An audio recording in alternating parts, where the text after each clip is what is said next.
अस्सलाम वालेकुम। Welcome to my channel real Urdu listeners. आज मैं आपको मलिक सफदर हैत की एक और सनसनीखेज तफ्तीशी कहानी सुना रही हूँ। चोर में कोई ज़मीन आसमान का फ़र्क नहीं होता। दोनों एक ही ख़ानदान से ताल्लुक़ रखते हैं। एक आंखें दिखाकर ज़ोर ज़बरदस्ती से लूट मार करता है, दूसरा आंखें बचाकर चुपके से चुरा ले जाता है। ये भी चंद ऐसे ही किरदारों की कहानी है जो चोर भी थे, डाकू भी थे और हलाकू भी थे। एक अब आलू सुबह मैं थाने में बैठा अपने फ़राइज़ मनसबी अदा कर रहा था कि दो देहाती मुझसे मिलने आए। मैंने इन्हें फ़ौरन अपने कमरे में बुला लिया। इनमें से एक का नाम अल्लाह रखा और दूसरे का फैज़ मोहम्मद मालूम हुआ। दोनों के चेहरों से परेशानी मुतरश्शे थी। मैंने इन्हें आराम से बिठाया और बारी बारी दोनों की तरफ देखते हुए पूछा, आप लोग कहाँ से आए हैं? जनाब, मेरा ताल्लुक़ फरीदकोट से है, फैज़ मोहम्मद नामी आदमी ने बताया। फिर अपने साथी की जानिब इशारा करते हुए बोला, अल्लाह रखा रेलवे फाटक पर होता है। फरीदकोट मेरे थाने से थोड़े फासले पर रेलवे लाइन के किनारे वाक़े एक छोटा सा गांव था और रेलवे का फाटक फरीदकोट से चंद कदमों की दूरी पर था। इन दोनों की हालत बताती थी कि किसी बहुत बड़ी मुसीबत ने इन्हें मेरे पास आने पर मजबूर किया था। इस बरसती बारिश में पुलिस के पास आने की ज़रूरत क्यों पेश आई? मैंने एक बार फिर दोनों के चेहरों का जायज़ा लेते हुए सवाल किया। थानेदार साहब, अल्लाह रखा की लड़की को डाकुओं ने अगवा कर लिया है, फैज़ मोहम्मद ने बताया।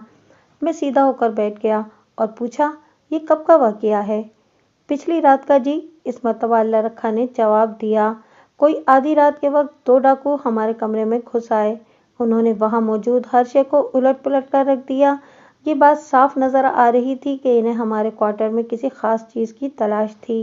वो अपनी मतलूबा चीज़ को ढूंढने के दौरान में संदल से बार बार ये भी पूछ रहे थे कि ताजा ने तुम्हें जो नीली पोटली दी थी वो कहाँ है। जब वो इस तलाश में नाकाम रहे तो जाते हुए संदल को उठा ले गए। हम सब देखते ही रह गए जनाब। लम्हाती तवक्कुफ करके अल्लाह रखा ने गहरी सांस ली, फिर गुलूगीर आवाज़ में बोला, पता नहीं मेरी संदल का क्या हाल होगा। संदल यकीनन अल्लाह रखा की बेटी का नाम था जिसे डाकू उठा ले गए थे। अल्लाह रखा महकमा रेलवे का मुलाजिम था और इसकी ड्यूटी रेलवे फाटक पर थी। वो अपनी फैमिली के साथ फाटक के नज़दीक बने रेलवे क्वार्टर में रहता था।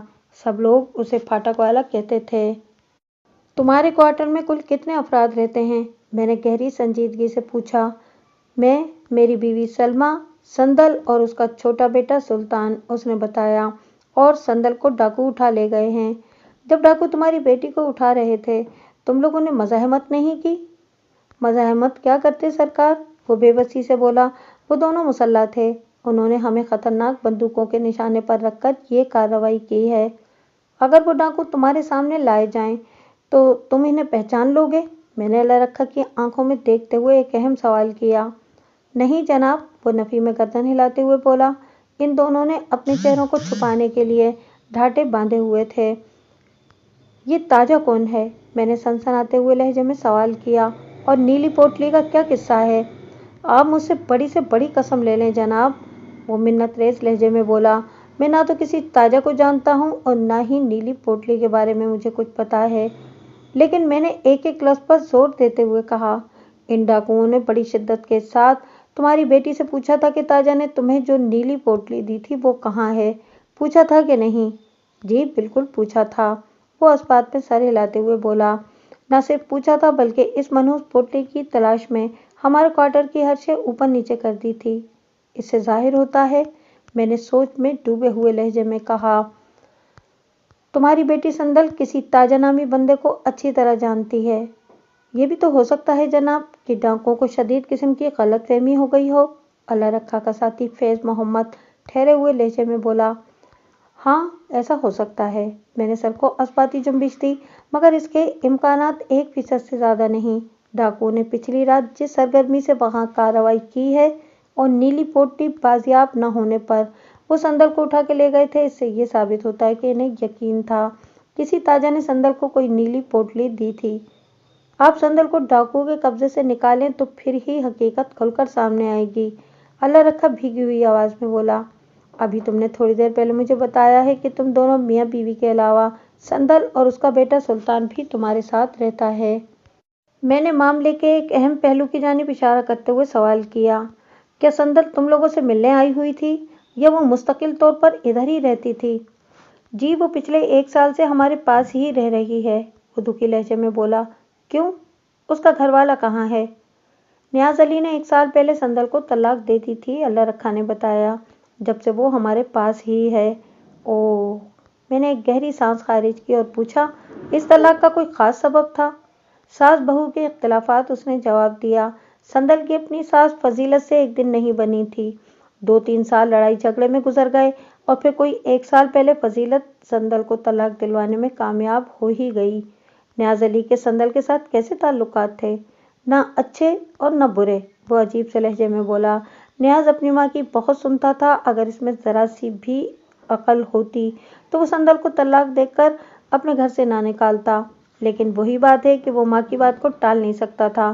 جو 2-2.5 سال سندل نے جمال پور میں نیاز علی کے ساتھ گزارے بھی تو اس میں سندل کی برداشت اور تحمل کا بڑا دخل تھا۔ اس کی جگہ اگر کوئی اور لڑکی ہوتی تو شادی کے دوسرے دن ہی واپس میکے آ جاتی۔ اللہ رکھا، یہ تو ہوتا ہے، میں نے ہمدردی بھرے لہجے میں کہا۔ جو شوہر اپنی ماں کے اتنے زیادہ فرما بردار ہوتے ہیں کہ اس اطاعت گزاری میں وہ اپنی بیوی کے حقوق بھول جاتے ہیں، ان کا انجام کچھ اسی قسم کا ہوتا ہے۔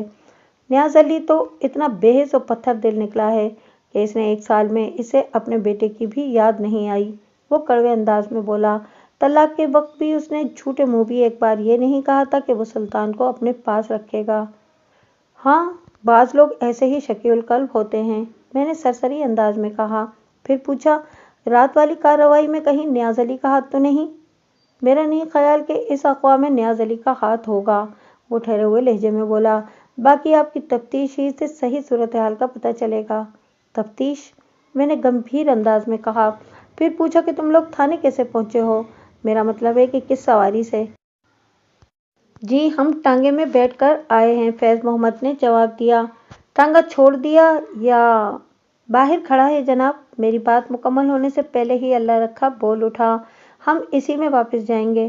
ٹھیک ہے، آپ لوگ تھوڑی دیر کے لیے باہر برآمدے میں بیٹھو، میں نے تسلی آمیز انداز میں کہا۔ میں بھی چلتا ہوں تم لوگوں کے ساتھ۔ وہ میرا شکریہ ادا کرنے کے بعد کمرے سے نکل گئے۔ جب ہم ریلوے پھاٹک تک پہنچے تو ہلکی بارش کا سلسلہ رک چکا تھا۔ یہ بارش آج الگ صبح ہی شروع ہو گئی تھی۔ وہ فروری کا مہینہ تھا، موسم سرما رخصت ہو رہا تھا، تاہم پچھلے چند روز سے جو گاہے بگاہے ہلکی اور کبھی تیز بارش ہونے لگی تھی، اس نے جاتی ہوئی سردیوں کو پیچھے سے آواز دے کر کچھ عرصے تک مزید روک لیا تھا۔ فضا میں موجود خنکی لطف اندوز ہونے کی دعوت دیتی تھی۔ میں نے تھانے سے نکلتے ہوئے کانسٹیبل ناصر کو بھی اپنے ساتھ لے لیا تھا۔ ریلوے لائن کے ساتھ قدرے نشیب میں ایک مخصوص طرز کا سرکاری کوارٹر نظر آ رہا تھا، جیسا کہ پھاٹک کے پاس عموماً بنے ہوتے ہیں۔ اللہ رکھا اپنی مختصر سی فیملی کے ساتھ اس کوارٹر میں رہتا تھا۔ اس کی ڈیوٹی ٹرینوں کی آمد و شد کے اوقات میں پھاٹک کو بند کرنا اور ٹرینوں کو دن میں سبز جھنڈی اور رات میں سبز بتی دکھانا تھی۔ وہ اپنی شب و روز سے مطمئن تھا کہ اچانک اس پر ایک افتاد ٹوٹ پڑی۔ وہ نامراد ڈاکوؤں نے اس کے گھر میں خاصی افراتفری مچائی تھی اور اپنے مقصد میں ناکامی کے بعد وہ اللہ رکھا کی بیٹی سندل کو اٹھا کر اپنے ساتھ لے گئے تھے۔ راستے میں اللہ رکھا نے مجھے بتایا تھا کہ دونوں ڈاکو گھوڑوں پر سوار ہو کر وہاں پہنچے تھے۔ میں نے 15-20 منٹ تک نہایت ہی توجہ کے ساتھ اللہ رکھا کے کوارٹر کا جائزہ لیا۔ گھریلو سامان اور مختلف اشیاء کی افراتفری سے بخوبی اندازہ ہوتا تھا کہ ڈاکوؤں کو وہاں کسی بہت ہی قیمتی اور اہم شے کی تلاش تھی، اور وہ شے نیلی پوٹلی کے سوا اور کچھ نہیں تھی۔ ڈاکوؤں کے جارحانہ استفسار کی روشنی میں مذکورہ پوٹلی کسی تاجہ نامی شخص نے سندل کو دی تھی، لیکن اللہ رکھا کسی تاجہ یا نیلی پوٹلی کے بارے میں کچھ نہیں جانتا تھا۔ سندل کا بیٹا سلطان 3 سال کا ایک خوبصورت اور گول مٹول بچہ تھا۔ وہ حالات کی سنگینی سے کما حقہ واقف نہیں تھا، لہٰذا کھیل کود میں مصروف تھا۔ جائے وقوع کا تفصیلی جائزہ لینے کے بعد میں اللہ رکھا کی بیوی سلمیٰ سے بات چیت کرنے لگا۔ اللہ رکھا اپنے پھاٹک پر ڈیوٹی کے لیے جا چکا تھا۔ اس وقت تھوڑے تھوڑے وقفے سے 3 پیسنجر اور 2 مال گاڑیاں وقفے وقفے سے وہاں سے گزرتی تھیں، اور ہر گاڑی کی آمد سے چند منٹ پہلے پھاٹک بند کرنا اس کے فرائض منصبی کا حصہ تھا۔ وہ ایک کچی سڑک جس پر ریلوے پھاٹک بنا ہوا تھا وہ زیادہ مصروف نہیں تھی۔ इक्का दुक्का बैलगाड़ियां, टांगे या साइकिल सवारें वहां से गुजरा करते थे और फिर ढोर डंगर की लंबी कतारें। बहरहाल फाटक बंद करके आने वाली गाड़ी को हरी झंडी या हरी बत्ती दिखाना उसका फर्ज था। महकमा रेलवे इसी काम की उसे तनख्वाह देता था। सलमा बीबी अधेड़ उम्र की एक कबूलसूरत औरत थी। बेटी के अगवा पर जाहिर है वो भी बहुत अफसरदा और दिल शिकस्ता थी। मैंने इसे दिली हमदर्दी का इजहार करते हुए कहा, सलमा, तुम लोगों के साथ जो भी रात में वाकया पेश आया इसका मुझे बहुत दुख है। मेरी कोशिश होगी कि जल्द से जल्द तुम्हारी बेटी को ढूंढ निकालूं, लेकिन इस काम के लिए मुझे आप लोगों के ताउन की अशद ज़रूरत होगी। हम हर किस्म के ताउन के लिए तैयार हैं थानेदार साहब, वो रुहासी आवाज़ में बोली। आप किसी भी तरह मेरी संदल को वापस ले आएं। इंशाअल्लाह वो बहुत जल्द तुम्हारी आंखों के सामने होगी, मैंने तसल्ली आमेज अंदाज में कहा और फिर पूछा, सलमा, तुम इन डाकुओं के बारे में क्या जानती हो? जी, वो दो थे, उसने बताया। आधी रात को घोड़ों पर सवार होकर यहाँ पहुंचे थे। दोनों के पास बंदूकें थीं और उन्होंने ढाटों में अपने चेहरे छुपा रखे थे। बहुत ही जालिम और वहशी थे। बस, मैं इससे ज़्यादा इनके बारे में कुछ नहीं जानती। ये सब तो तुम्हारा खामिद अल्लाह रखा मुझे बता चुका है, मैंने ठहरे हुए लहजे में कहा।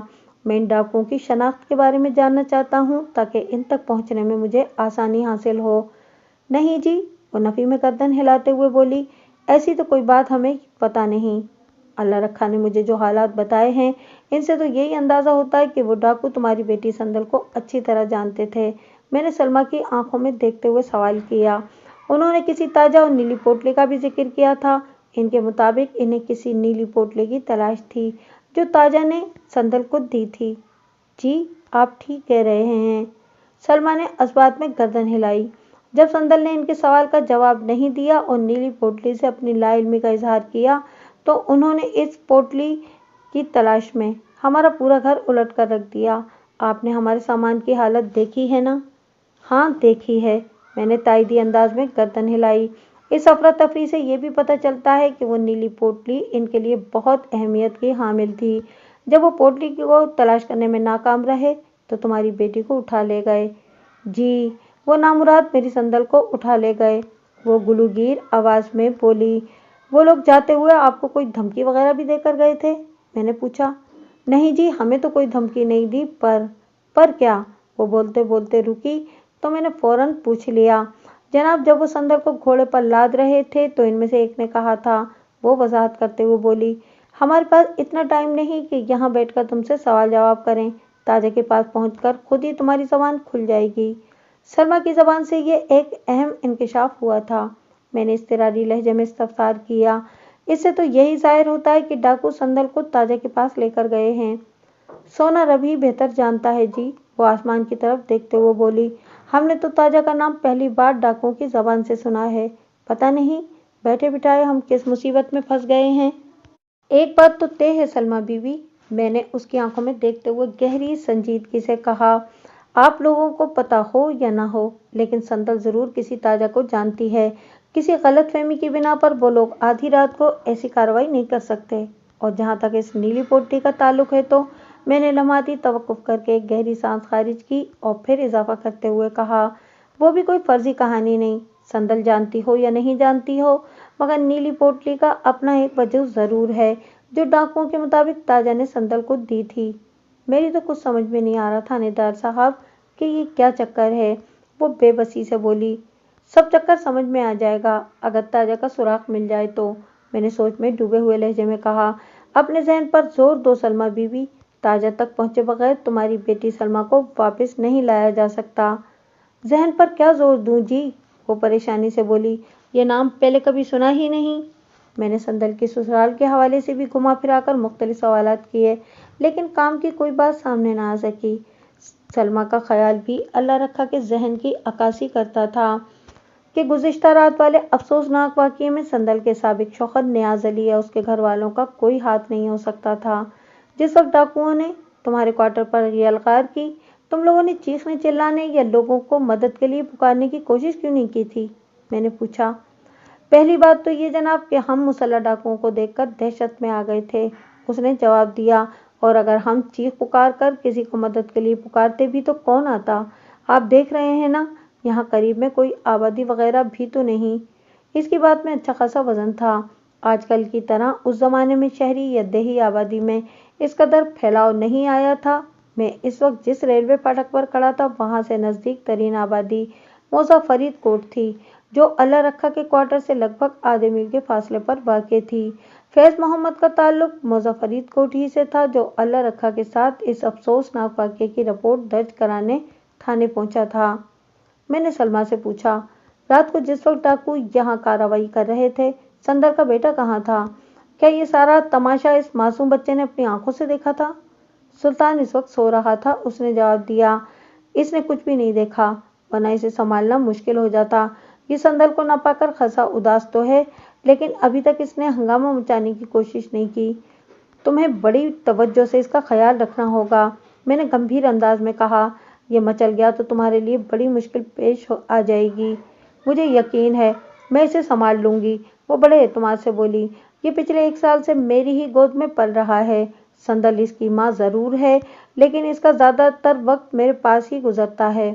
ये तो बहुत ही अच्छी बात है, मैंने दूर खेलते हुए सुल्तान की तरफ देखते हुए कहा। आप दुआ करें मैं जल्द से जल्द संदल को बाजियाब कराने में कामयाब हो जाऊं। आमीन, उसने तहे दिल से कहा। हमारे दरमियान गुफ्तगू का सिलसिला जारी ही था कि अल्लाह रखा भी आ गया। उसने आकर बताया कि अब 2 घंटे तक इधर कोई भी ट्रेन नहीं आएगी न गुजरेगी, लिहाजा मैं फारिग ही हूँ। मैंने अल्लाह रखा से भी मुख्तलिफ सवालात घुमा फिरा कर किए, लेकिन इसे कोई बात सामने ना आ सकी जिसके सहारे में इन 2 डाकुओं के ताक़ुब में रवाना हो सकता। इन लोगों ने डाकुओं के चेहरे नहीं देखे थे, वो इन्हें आवाज़ से भी नहीं पहचानते थे। नीली पोटली और ताजा के हवाले से भी उन्होंने अपनी मुकम्मल लाइल्मी का इजहार किया था। मैंने इन हालात की रोशनी में अल्लाह रखा से पूछा, तुमने ये तो देखा होगा कि वो डाकू किस तरफ गए थे? जी हाँ, उसने अस्बात में गर्दन हिलाई और एक जानिब इशारा करते हुए बोला, वो लोग इस तरफ अंधेरे में गुम हो गए थे। अल्लाह रखा ने जिस सिमत इशारा किया था ये वही कच्ची सड़क थी जिस पर रेलवे फाटक बना हुआ था। मज़कूरा सड़क मशरिक से मगरिब या मगरिब से मशरिक की तरफ जाती थी और अल्लाह रखा ने दोनों डाकुओं को मगरिब की जानिब जाते देखा था। वो दोनों घोड़ों पर सवार थे और अल्लाह रखा की बेटी संदल को अपने साथ उठा के ले गए थे। सिमत का तयन तो हो गया था, लेकिन अल्लाह सुबह होने वाली बारिश ने तफ्तीशी मराहिल में खासी पेचीदगी पैदा कर दी थी। मैं घोड़ों के खुरे की मदद से एक डाकू की तलाश का काम जारी नहीं रख सकता था। मैं टांगे में बैठकर इस कच्ची सड़क पर काफी आगे तक गया, लेकिन कुछ समझ में न आया कि डाकू किस तरफ गए होंगे। मज़कूरा सड़क की दोनों जानिब सरसब्ज व शादाब खेतों का सिलसिला ताहत देने का फैला दिखाई देता था। ये वारदात पिछली रात को पेश आई थी। कमोबेश इस वाक़े को 12 घंटे गुजर चुके थे। अब तक तो वो डाकू पता नहीं कहाँ से कहाँ पहुँच चुके होंगे। फौरी तौर पर इनके खिलाफ कोई भी अमली कार्रवाई मुमकिन नहीं थी। वो आजकल का तेज रफ्तार जमाना नहीं था कि मैं फ़ोन खड़काकर इर्द गिर्द के इलाकों को चौकन्ना कर देता। बहरहाल मेरी सोच सिर्फ 2 नुकात पर रुक सी गई थी, नंबर 1 ताजा और नंबर 2 नीली पोटली। अगर इन दोनों में से किसी एक के बारे में भी मालूमात हासिल हो जाती तो मैं बासानी इन डाकुओं तक पहुंचने की कोशिश कर सकता था। बारिश ने सारा काम खराब कर दिया था, वरना मैं खोजी की मदद से ये ज़रूर जान लेता कि वो नामुराद डाकू किधर से आए थे और कहाँ चले गए थे। तमाम तर सूरत हाल का जायज़ा लेने के बाद मैंने तसल्ली बख्श लहजे में अल्लाह रखा से कहा, ज़्यादा परेशान होने की ज़रूरत नहीं, मैं इंशाअल्लाह ताला बहुत जल्द तुम्हारी बेटी को बाजियाब करा लूँगा। अल्लाह आपकी ज़बान मुबारक करे जनाब, वो भर्राई हुई आवाज़ में बोला। लेकिन इसके साथ साथ तुम्हें भी एक काम करना होगा, मैंने कहा। वो सवालिया नज़र से मुझे तकने लगा। मैंने ठहरे हुए लहजे में वजाहत कर दी, अपनी आंखें और कान खुले रखो और किसी तरह भी ये जानने की कोशिश करो कि ताजा और नीली पोटली का क्या किस्सा है। अगर इस रात से पर्दा उठ गया तो फिर ये भी पता चल जाएगा कि वो डाकू कौन लोग थे और वो तुम्हारी बेटी संदल को कहाँ ले गए हैं। जी अच्छा, मैं पता चलाने की कोशिश करता हूँ, वो कमज़ोर सी आवाज़ में बोला। मैंने पूछा, संदल के अलावा भी 2 डाकू तुम्हारे घर से कुछ उठा ले गए हैं? नहीं जी, कुछ भी नहीं, वो नफ़ी में गर्दन झटकते हुए बोला। इससे यही जाहिर होता है कि वो यहाँ किसी नीली पोटली की तलाश में आए थे, मैंने गहरी संजीदगी से कहा, जो इनके ख्याल में किसी ताजे ने संदल को दी थी। सलमा ने ये भी बताया था कि वो डाकू जाते हुए ये कह गए हैं कि ये लोग संदल को ताजा के पास लेकर जा रहे हैं। जी हाँ, अल्लाह रखा ने इस बात में गर्दन हिलाई। उन्होंने ये बात की थी। इसका मतलब ये हुआ कि वो ताजा इनके कब्जे में है। मैंने एक एक लफ्ज पर जोर देते हुए कहा, इनकी असल दुश्मनी ताजा से है और ये दुश्मनी किसी नीली पोटली की वजह से है। इनका यह ख्याल है कि ताजा ने नीली पोटली संदल को दी थी। यकीनन ये बात ताजा ही ने इन्हें बताई होगी। वो संदल के दुश्मन नहीं है। अगर मज़कूरा नीली पीली पोटली की इन्हें हासिल हो जाएगी तो वो संदल को छोड़ देंगे। जनाब, आपकी सारी बात मेरी समझ में आ रही है, अल्लाह रखा ने धीमी आवाज में कहा, लेकिन मसला तो नीली पोटली और ताजा का है ना। हम ना तो किसी ताजा को जानते हैं और ना ही नीली पोटली का कभी हमने जिक्र सुना है। बोलते बोलते अल्लाह रखा की आवाज़ झिरझिरा गई थी। मैंने उसका कंधा थपथपाया और हमदर्दी भरे लहजे में कहा, अल्लाह रखा, मुझे तुम्हारी बात का यकीन है। मैं तो ये कह रहा हूँ कि तुम ताजा और नीली पोटली के बारे में जानने और सुराग लगाने की कोशिश करो। मैं भी इन डाकुओं का खोज खुला लगाने की कोशिश करता हूँ। अल्लाह के हुक्म से तुम्हारी बेटी जल्द ही मिल जाएगी। अल्लाह आपका भला करे थानेदार साहब, वो उम्मीद भरी नज़र से मुझे देखते हुए बोला। मैं आपके हुक्म के मुताबिक ज़रूर कोशिश करूँगा। मैं अल्लाह रखा को तसल्ली दिलासा देकर वापस आ गया। अगरचे मैं अल्लाह रखा और उसकी बीवी सलमा को ये यकीन दिला आया था कि मैं बहुत जल्द इनकी बेटी संदल को ढूंढ निकालूंगा, लेकिन सच्ची बात यह है कि मुझे डाकुओं तक रसाई हासिल करने के लिए कोई रास्ता नज़र नहीं आ रहा था। मेरी सोच की तान घूम फिर कर ताजा और नीली पोटली पर ही टूटती थी। मेरा ज़ाती तजुर्बा इस वारदात के बारे में कुछ इस तरह था। वो दो डाकू जो ताहाल नामालूम थे, इनकी संदल से किसी किस्म की दुश्मनी नहीं थी। इनका असल शिकार ताजा नामी कोई शख्स था जो इस वक्त इनके कब्जे में था। वो ताजा से किसी नीली पोटली को हासिल करना चाहते थे। मज़कूरा नीली पोटली में यकीनन कोई नहायती अहम कीमती शय, मसलन तलाई ज़ेवरात या कोई तगड़ी नकदी मौजूद थी। इस बात के इम्कानात भी मौजूद थे कि ताजा ने झूठ बोला हो, अपनी जान छुड़ाने के लिए इसने संदल का नाम ले दिया हो। कुछ भी था, लेकिन एक बात का मुझे 100% यकीन था कि अल्लाह रखा की मकवी बेटी संदल किसी ताजा को ज़रूर जानती थी। जब मैं थाने पहुंचा तो बारिश का सिलसिला एक बार फिर शुरू हो चुका था। हल्की फुल्की बूंदाबांदी हो रही थी। मौसम में अगरचे अच्छी खासी खुनकी मौजूद थी, लेकिन मेरी नज़र में ये बड़ा खुशगवार और रोमांटिक मौसम था। इस ड्रामाई बारिश की वजह से अगरचे खुरे खोज का कोई इम्कान तो बाकी नहीं रहा था, लेकिन इसका ये मतलब भी नहीं था कि मैं हाथ पर हाथ रखकर बैठ जाता। ये कोई मामूली वाकया नहीं था। मेरे थाने की हुदूद में से गुज़िश्ता रात दो डाकुओं ने एक औरत को अगवा कर लिया था। मैं मकवी की बाजियाबी तक सुकून की सांस नहीं ले सकता था। वकुआ से नज़दीक तरीन 3 गांव वाक़ थे।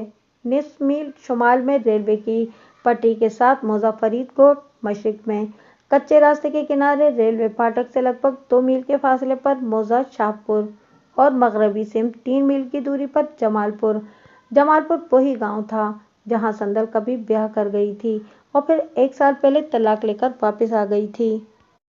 मैंने अपने अमले के 3 होशियार किस्म के एहलकारों को सादा लिबास में मालूमात हासिल करने के लिए इन तीनों मौज़ूआत की जानिब रवाना कर दिया। इन्हें नहायती एहतियात के साथ किसी ताजा नामी शख्स के बारे में पता चलाना था या किसी ऐसे बंदे का सुराग लगाना था जो अपने इलाके से पुरअसरार तौर पर गायब हो गया हो। मेरा जहन इस ज़ाविये पर भी सोच रहा था कि ऐन मुमकिन है डाकुओं ने जिस शख्स को ताजा कहा, दर हकीकत इसका कोई नाम अलग हो और वह किसी और ही नाम का हो। 3 एहलकारों को बरसती बारिश में 3 मुख्तलिफ गांवों की सिमत रवाना करने के बाद भी मुझे चैन नहीं आया था। मेरा जहन मुसलसल इस मुअम्मे को हल करने में मसरूफ़ था। डाकुओं ने संदल को घोड़े पर लादने के बाद जिस तरफ का रुख किया था वो सिमत भी मेरी सोच में ताज़ा थी।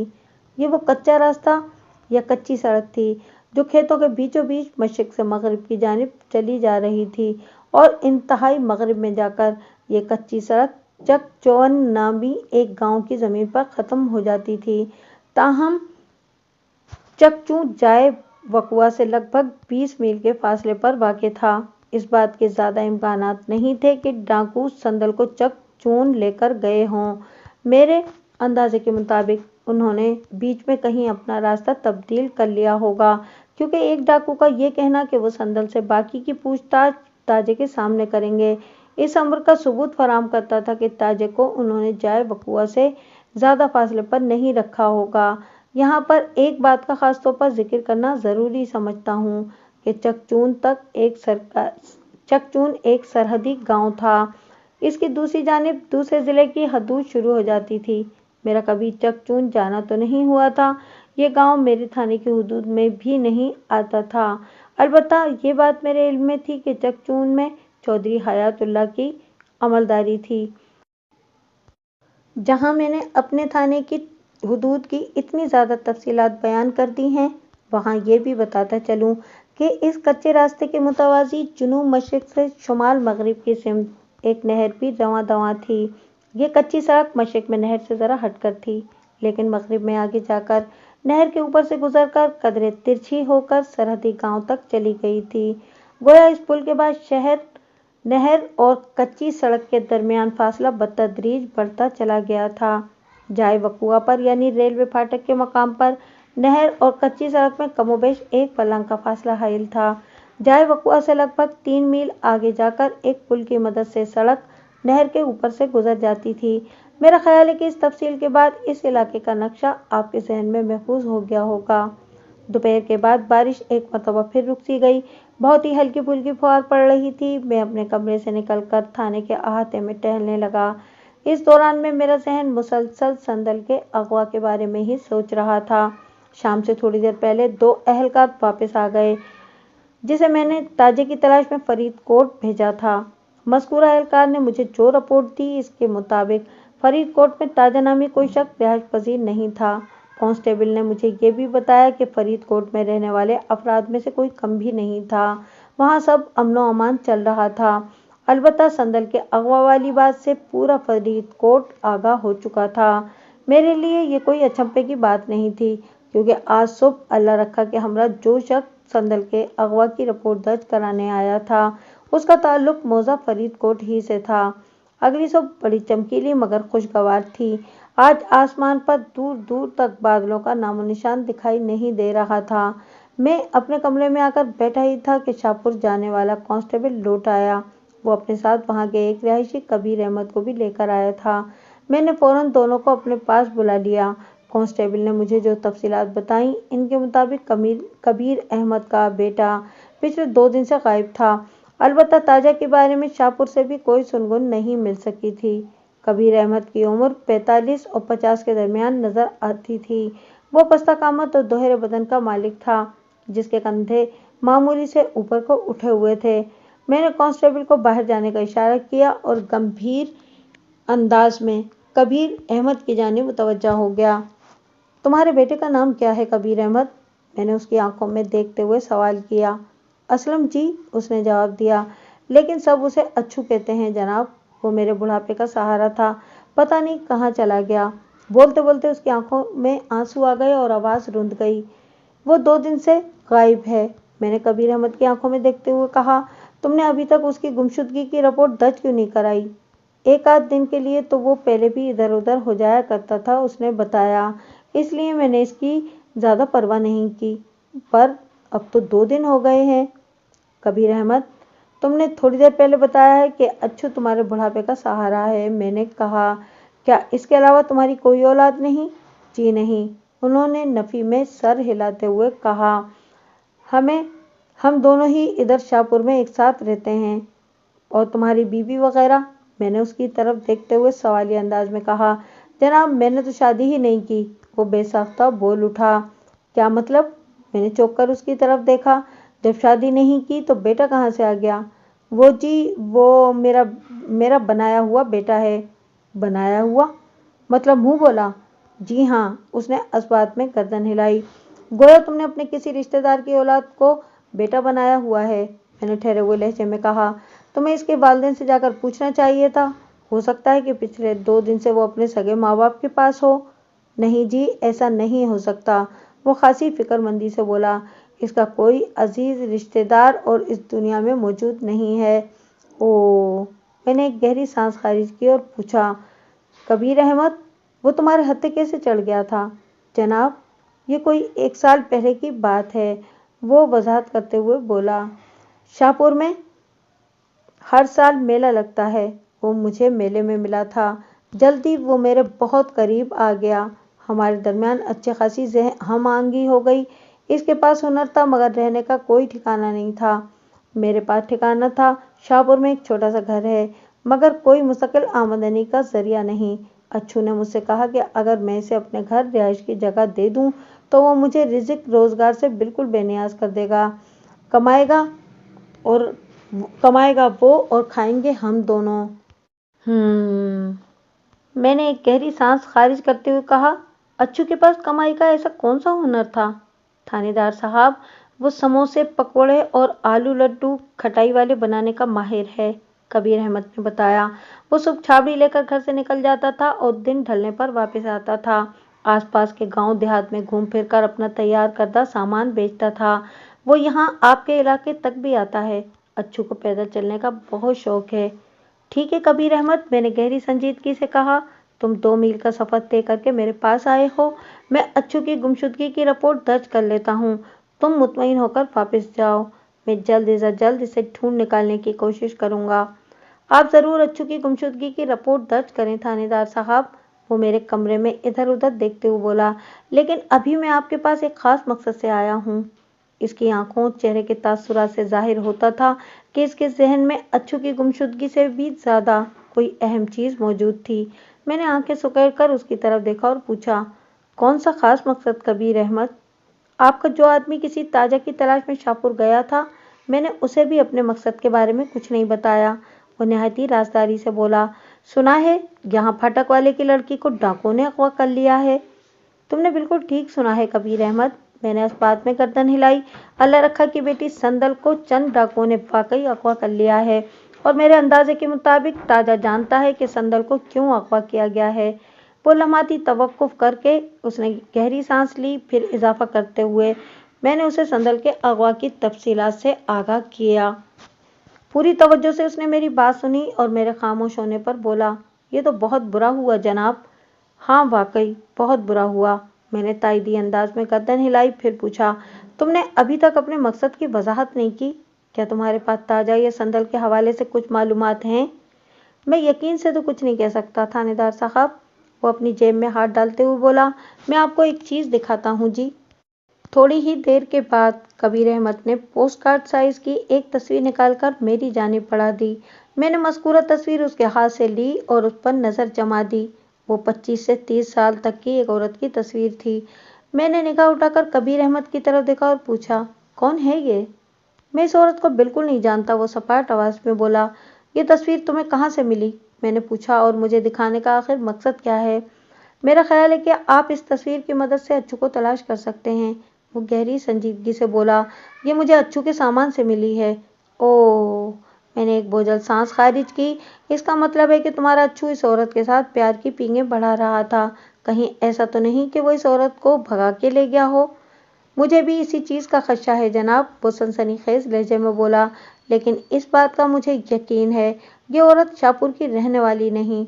आपको तस्वीर देने का मकसद ये है कि आप इसे अपने आसपास के इलाकों में तलाश करने की कोशिश करें। वो सारा सारा दिन छाबड़ी उठाए नगर नगर घूमता रहता था। पता नहीं कहाँ कहाँ किस किस के साथ टांका फिट हो गया हो। हाँ कबीर अहमद, ये तुमने अच्छी राह समझाई है, मैंने ताइदी अंदाज में कदम हिलाते हुए कहा। तुम इस तस्वीर को मेरे पास छोड़ जाओ। अगर ये पता चल गया कि ये कौन है, कहाँ की रहने वाली है, तो इसकी मदद से अच्छू को ढूंढने में काफ़ी आसानी पैदा हो जाएगी। कबीर अहमद ने मेरा शुक्रिया अदा किया और दोबारा आने का कहकर थाने से रुखसत हो गया। मैं मौजूदा सूरत हाल पर गौर व फिक्र करने लगा। संदल के अगवा और डाकुओं के हवाले से नीली पोटली और ताजा वाला मामला अभी हल नहीं हुआ था कि कबीर अहमद अच्छू की गुमशुदगी का किस्सा लेकर आ गया था। जो तस्वीर अच्छू के सामान में से निकली थी, इस औरत का यकीनन अच्छू के साथ कोई ना कोई जज्बाती ताल्लुक रहा होगा। अगर मैं तस्वीर वाली औरत तक पहुंच जाता तो इसकी मदद से अच्छू का सुराग लगाया जा सकता था। बहरहाल अच्छू की गुमशुदगी से कहीं ज्यादा अहम मामला संदल के अगवा का था। इसके हवाले से ताहाल कोई सिरा हाथ नहीं आया था। अब मुझे इस पुलिस एहलकार की वापसी का इंतजार था जिसे मैंने मौजा जमालपुर की तरफ रवाना किया था। दोपहर से थोड़ी देर पहले फैज मोहम्मद मेरे पास आया। یہ بندہ موزہ فرید کوٹ کا رہنے والا تھا اور اللہ رکھا کا دوست بھی تھا۔ میں نے اسے فوراً اپنے پاس بلا لیا اور رسمی علیک سلیک کے بعد پوچھا، فیض محمد، اور کیا خبریں ہیں؟ خبریں اچھی نہیں ہیں جناب، وہ اپنے لہجے میں اداسی سموتے ہوئے بولا۔ اللہ رکھا کی حالت بہت خراب ہے، میں اسی کے کہنے پر آپ سے ملنے آیا ہوں جی۔ وہ اپنی بیٹی سندل کے لیے بہت پریشان ہے۔ میں بڑی شدومت سے سندل اور ان نامراد ڈاکوؤں کا سراغ لگانے کی کوشش کر رہا ہوں، میں نے تسلی آمیز لہجے میں کہا۔ انشاءاللہ میں بہت جلد اس مقصد میں کامیاب ہو جاؤں گا۔ اللہ آپ کی زبان مبارک کرے جی، وہ خلوص دل سے بولا۔ میں نے ایک فوری خیال کے تحت پوچھ لیا، فیض محمد، تم کسی اچھو کو جانتے ہو؟ اچھو؟ وہ گہری سوچ میں پڑ گیا۔ کیا یہ بندہ فرید کوٹ کا رہنے والا ہے؟ فرید کوٹ کا نہیں، شاہپور کا، میں نے اس کی آنکھوں میں دیکھتے ہوئے کہا۔ وہ جو چھابڑی پر اٹھائے آلو لڈو کھٹائی والے بیچتا پھرتا تھا۔ اچھا اچھا اچھا، وہ اچھو، وہ جلدی سے اس بات میں گردن ہلاتے ہوئے بولا۔ اس اچھو کو میں تو کیا پورا علاقہ جانتا ہے، اس کے سموسے اور آلو لڈو کھٹائی والے بہت چٹپٹے اور مزے کے ہوتے ہیں، میں نے خود کئی بار لے کر کھائے ہیں۔ وہ لمحے بھر کے لیے رکا، پھر ٹھٹولنے والی نظر سے مجھے دیکھتے ہوئے بولا، اچھو کو کیا ہوا جناب؟ آپ نے ایسے کیوں کہا کہ وہ آلو لڈو کھٹائی والے بیچتا پھرتا تھا؟ کہیں وہ پچھلے 2 دن سے غائب ہے، میں نے فیض محمد کے سوال کا جواب دیتے ہوئے کہا۔ ابھی تھوڑی دیر پہلے اچھو کا باپ کبیر احمد شاہپور سے میرے پاس آیا تھا اور اس کی گمشدگی کی رپورٹ درج کرانے کے لیے میں نے کبیر احمد کا جان بوجھ کر ذکر کیا تھا، تاکہ یہ جان سکوں کہ آیا فیض محمد اس حقیقت سے آگاہ ہے یا نہیں کہ اچھو کبیر احمد کا سگا بیٹا نہیں تھا، لیکن فیض محمد نے اس حوالے سے کسی خاص رد عمل کا اظہار نہیں کیا اور سوچتے ہوئے لہجے میں بولا، اچھو بھلا کہاں گم ہو سکتا ہے؟ میں نے 2-3 دن پہلے بھی اس سے آلو لڈو کھٹائی والے لے کر کھائے تھے، بلکہ یہ اسی دن کی بات ہے جب سندل کو اغوا کیا گیا تھا، یعنی جس دن میں نے اچھو سے آلو لڈو کھٹائی والے لیے تھے، اس آنے والی رات میں سندل کو اغوا کیا گیا تھا۔ مجھے پتہ چلا ہے، میں نے فیض محمد کی آنکھوں میں دیکھتے ہوئے ایک چال چلی۔ اچھو اکیلا ہی گم نہیں ہوا؟ اکیلا گم نہیں ہوا؟ اس نے حیرت بھری نظر سے مجھے دیکھا۔ اس بات کا کیا مطلب ہے جی؟ مطلب یہ کہ وہ اپنے ساتھ ایک عورت کو بھی بھگا لے گیا ہے، میں نے بدستور اس کی آنکھوں میں دیکھتے ہوئے کہا، اور اس عورت کا تعلق تمہارے گاؤں فرید کوٹ سے ہے۔ یہ آپ کیا کہہ رہے ہیں جناب؟ وہ اچھل پڑا۔ آپ کس عورت کا ذکر کر رہے ہیں؟ فرید کوٹ سے تو کوئی بھی عورت غیر حاضر نہیں، اگر ایسا کوئی معاملہ ہوتا تو میں کیسے بے خبر رہ سکتا تھا؟ اس عورت کی تصویر ہے میرے پاس، میں نے اپنی میز کی جانب ہاتھ بڑھاتے ہوئے کہا، ہو سکتا ہے کہ دیکھ کر تم اسے پہچان جاؤ۔ میں نے اپنی میز کی طرف سے وہ تصویر نکال لی جو کبیر احمد نے مجھے دی تھی، پھر میں نے مذکورہ تصویر کو فیض محمد کی جانب بڑھا دیا۔ اس نے میرے ہاتھ سے تصویر لے کر دیکھی تو اچھل پڑا۔ بے ساختہ اس کے منہ سے نکلا، یہ تو سندل ہے، اللہ رکھا کی بیٹی۔ اس کے انکشاف نے مجھے بھی ہلا کر رکھ دیا۔ میں نے چپتی ہوئی نظر سے اس کی طرف دیکھا اور پوچھا، فیض محمد، کیا تمہیں یقین ہے کہ یہ اسی سندل کی تصویر ہے جسے ڈاکو نے اللہ رکھا کے کوارٹر سے اغوا کر لیا تھا؟ جناب، اس میں یقین ہونے یا نہ ہونے کی کون سی بات ہے؟ وہ بڑے اعتماد سے بولا، اللہ رکھا کی ایک ہی بیٹی ہے اور میں اسے اچھی طرح جانتا ہوں، اس کا نام سندل ہے اور یہ اسی سندل کی تصویر ہے۔ اگر آپ کو، وہ لمحے بھر کے لیے تھما، ایک گہری سانس خارج کی، پھر اپنی بات مکمل کرتے ہوئے بولا، اگر آپ کو مجھ پر اعتبار نہ ہو تو آپ اللہ رکھا سے اس امر کی تصدیق کر سکتے ہیں۔ اس سے تو میں بڑی ٹھیک ٹھاک تصدیق کروں گا، میں نے اضطراری لہجے میں کہا، لیکن سوال یہ پیدا ہوتا ہے کہ سندل کی تصویر اچھو کے پاس پہنچی کیسے؟ تھانے دار صاحب، اچھو پھیری لگا کر نگر نگر آلو کھٹائی والے اور سموسے وغیرہ بیچا کرتا تھا، وہ اپنی سمجھ بوجھ کے مطابق وضاحت کرتے ہوئے بولا۔ اللہ رکھا کے گھر والے بھی اس سے چٹپٹی اور مسالے دار چیزیں لے کر کھاتے تھے۔ ہو سکتا ہے آپ میرا مطلب سمجھ رہے ہیں نا؟ جان لو کہ میں انتہائی ناسمجھ تھانے دار ہوں، میں نے فیض محمد کی آنکھوں میں دیکھتے ہوئے کہا۔ تمہارے ذہن میں جو بھی ہے صاف صاف الفاظ میں مجھے بتاؤ۔ آپ ناسمجھ نہیں ہیں جناب، وہ ٹھوس انداز میں بولا۔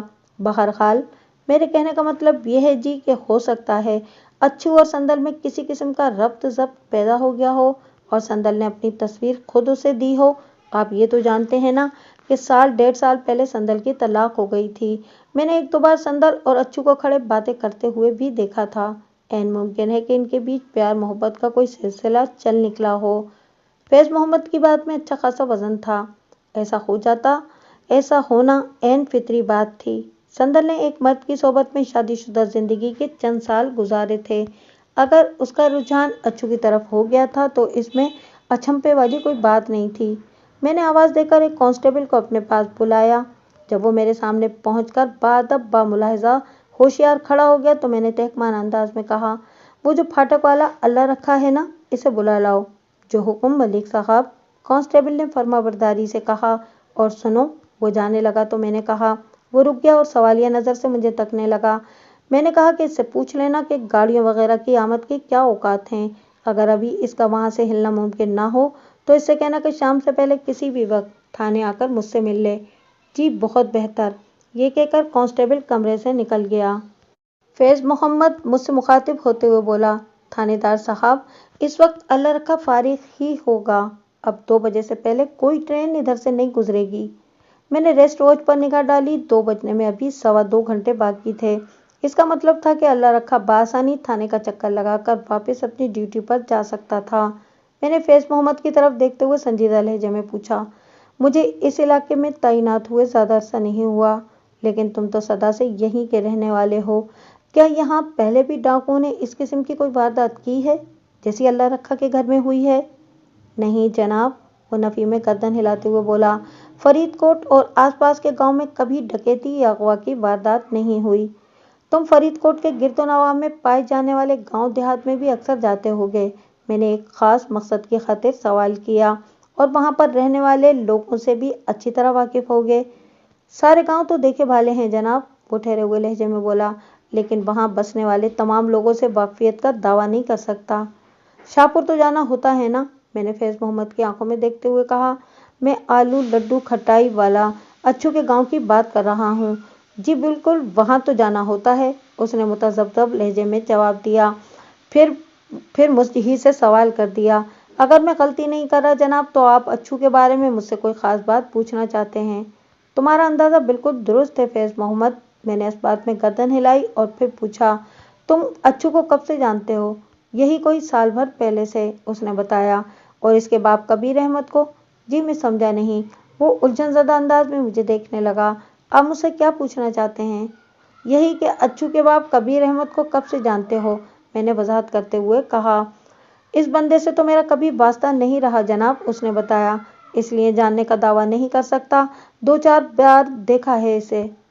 क्या तुम्हें इस बात का यकीन है कि अच्छू कबीर अहमद ही का बेटा है? मैंने सनसनाते हुए लहजे में पूछा। जी, क्या मतलब है आपका? वो बौखलाहट आमेज नजर से मुझे देखने लगा। अभी आप ही ने तो बताया कि कबीर अहमद अपने बेटे अच्छू की गुमशुदगी की रिपोर्ट दर्ज कराने आपके पास आया था और संदल की तस्वीर भी इसी ने दी है। मैंने तुमसे कुछ भी गलत नहीं कहा फैज मोहम्मद, मैंने एक एक लफ्ज पर जोर देते हुए कहा, लेकिन हकीकत इससे खासी मुख्तलिफ है। जी? वो हैरत भरे अंदाज में मुझे देखने लगा। हकीकत क्या मुख्तलिफ है जनाब? अच्छू कबीर अहमद का सगा बेटा नहीं, मैंने इंकिशाफ अंगेज लहजे में कहा। ये आप क्या कह रहे हैं जनाब? उसकी हैरत दो चंद हो गई। मैं बिल्कुल ठीक कह रहा हूँ फैज मोहम्मद, मैंने ठहरे हुए अंदाज में कहा। जब इसे मेरी बात का यकीन न आया तो मैंने कबीर अहमद से हासिल शुदा मालूमात का खुलासा उसे सुना दिया। उसने पूरी तवज्जो से मेरी बात सुनी और मेरे खामोश होने पर बोला, ये तो आप बड़ी अजीब कहानी सुना रहे हैं। कहानी अजीब है या गरीब, इससे कोई फर्क नहीं पड़ता। मैंने जो भी तुम्हें बताया है वो 100% सच है। अभी थोड़ी देर पहले कबीर अहमद खुद ये इंकिशाफ करके गया है कि अच्छू लगभग 1 साल से उसके साथ रह रहा था और ये कि वो इसका सगा बेटा नहीं। जनाब, मैं तो सिर्फ इतना जानता था कि अच्छू शाहपुर का रहने वाला है, वो अपनी पेशानी को सहलाते हुए बोला, और बड़े लजीज आलू लड्डू खटाई वाले बनाता है। इससे ज्यादा मुझे कुछ पता नहीं था। मैं तुमसे इससे ज्यादा कुछ पूछूंगा भी नहीं। तुम खामखा परेशान होने की कोशिश ना करो, मैंने समझाने वाले अंदाज में कहा। इस वक्त ये बात ज्यादा अहम नहीं कि अच्छू कबीर अहमद का सगा बेटा था या नहीं। फिर कौन सी बात अहम है जी? वो उलझनज़दा नजर से मुझे देखने लगा। अच्छू अचानक कहीं गायब हो गया है, अपनी छाबड़ी समेत, मैंने संजीदा अंदाज में वजाहत करते हुए कहा। इसके एक दिन बाद अल्लाह रखा की बेटी संदल को 2 डाकुओं ने रात की तारीकी में अगवा कर लिया। ये कहीं एक ही सिलसिले की कड़ियां तो नहीं हैं फैज मोहम्मद? सोना रब ही बेहतर जानता है जनाब, वो सादगी से बोला। सोनर अब तो हमेशा सबसे बेहतर ही जानता है और इसमें किसी शक व शुबे की गुंजाइश तलाश नहीं की जा सकती फैज़ मोहम्मद, मैंने पूरे एतमाद से कहा। लेकिन इसने सोचने और समझने के लिए हमें भी दिमाग दिया है, लिहाजा हम भी बहुत कुछ जान सकते हैं। मैं तुमसे ये सारी बातें इसलिए कर रहा हूँ कि तुम मुझे एक भले मानस इंसान और अल्लाह रखा के सच्चे हमदर्द नजर आते हो। तुम भी यही चाहते होगे कि अल्लाह रखा की बेटी जल्द से जल्द बाजियाब हो जाए। आप बेफिक्र हो जाएं जनाब, वो खासे मजबूत लहजे में बोला। मैं अल्लाह रखा को कुरेद कर हकीकत उगलवा लूंगा। अगर अच्छू संदल से एक दिन पहले अचानक गायब ना हो गया होता तो इसे शामिल तफ्तीश करके बहुत कुछ उगलवाया जा सकता था, मैंने सोच में डूबे हुए लहजे में कहा। लेकिन अब तो ये मामला खासा पेचीदा हो गया है। मैंने लम्हे भर के लिए तवक्कुफ किया तो फैज़ मोहम्मद सवालिया नज़र से मुझे देखने लगा, ताहम उसने मुंह से एक लफ्ज़ नहीं बोला। मैंने अपनी बात को आगे बढ़ाते हुए कहा, पेचीदा भी और खासा खतरनाक भी। अल्लाह रखा और इसकी घरवाली सलमा संदल के किसी भी मर्द के साथ ताल्लुकात के बारे में कुछ नहीं जानते। दूसरी जानिब डाकू के अल्फाज भी तुम्हें याद होंगे। वो संदल को उठाकर ले जाने की नीयत से अल्लाह रखा के क्वार्टर में नहीं घुसे थे, बल्कि इन्हें किसी नीली पोटली की तलाश थी जो इन डाकुओं के मुताबिक ताजा नामी किसी शख्स ने संदल को दी थी। संदल ने जब ताजा और नीली पोटली से अपनी लाइल्मी का इजहार किया तो वो ये कहते हुए इसे साथ ले गए कि बाकी की पूछगछ वो संदल को ताजे के सामने बिठाकर करेंगे, जिसका वाज़ेह मतलब यही था कि ताजा इस वक्त इनके कब्जे में था। थानेदार साहब, फैज़ मोहम्मद ने सरसराती हुई आवाज़ में कहा, कहीं ये अच्छू और ताजा एक ही शख्स के दो नाम तो नहीं? ऐसा हो सकता है।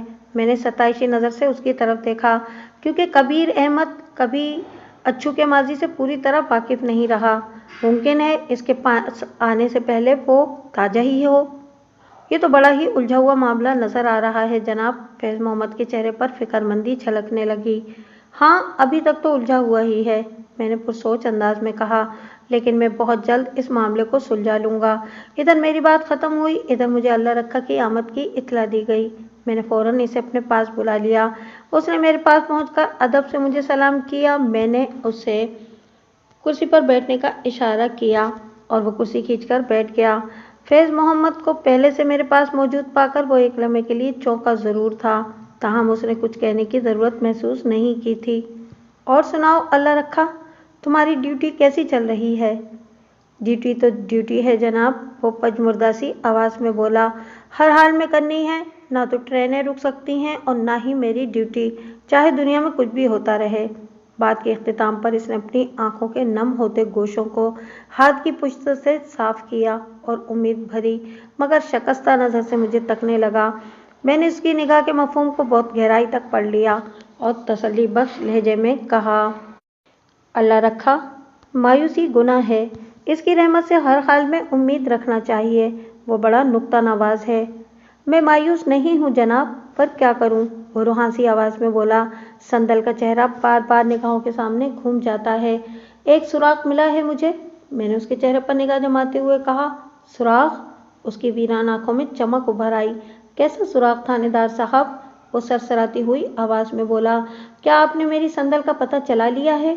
किसी हद तक ये बात कही जा सकती है, मैंने बदस्तूर उसकी आंखों में देखते हुए कहा। बुझारते नहीं डालें थानेदार साहब, वो इस्तिरारी लहजे में बोला। बताएं, आपको संदल के बारे में कौन सा सुराग मिला है? मेरे दिल को कुछ हो रहा है। जब डाकू तुम्हारे क्वार्टर में घुसे थे तो उन्होंने किसी ताजा और नीली पोटली का जिक्र किया था, मैंने ठहरे हुए लहजे में कहा। किया था या नहीं? जी किया था, वो उलझन ज़दा लहजे में मुझे तकने लगा। नीली पोटली तो अभी तक मोमा बनी हुई है। मैंने नफ्सियाती हरबे को धीरे धीरे आजमाने का अमल जारी रखा, लेकिन मैंने ताजे का खोज लगा लिया है। कौन कौन है वो हकला कर रह गया।